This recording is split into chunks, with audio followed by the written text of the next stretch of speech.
second chapter of Mark kicks off that, again, he, that is Yeshua, entered into Capernaum after some days, and it was noised, in other words, it was spread around, that he was in the house.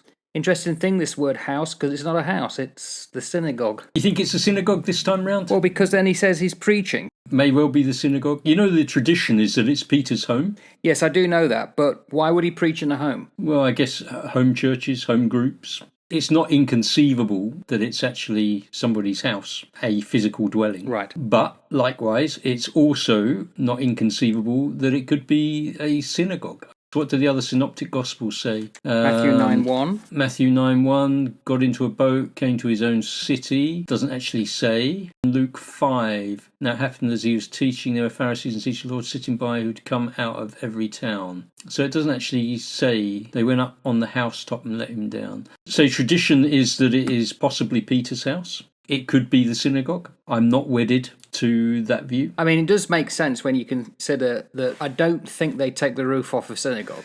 Yeah, probably not. I'd be a little bit grumpy if they came and took the roof off my house.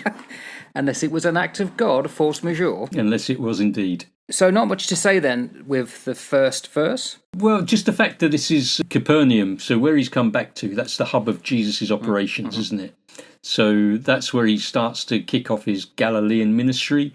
So he's come back into Capernaum after some days out of it. And I love that word in the King James. It was noise. I know, I was just about to say that. It was noise. Boy, have we lost a lot of kind of wordage. Yeah, I mean, it's so beautiful. It just says it all, doesn't it? Yeah. You know, there was a lot of chatter going on that this guy was there. And I think that's really neat. We know that there were synagogues in Capernaum because 2 synagogues have been discovered by archaeologists there.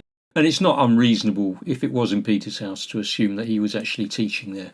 Wherever it was, though, the other synoptics tell us that the Pharisees and the teachers of the law come by, and they'd come out of Jerusalem. These were the guys who were the guardians of the law, the guardians of orthodoxy. These were the religious watchdogs. These were the scouts that had gone out to check the area. Might also have included some other religious leaders from other groups like the Sadducees or stuff like that as well, who knows. But these were from Jerusalem, so they'd have been quite an influential bunch. So obviously the noise, as the King James has put it, has obviously rattled some attention. Word had got round.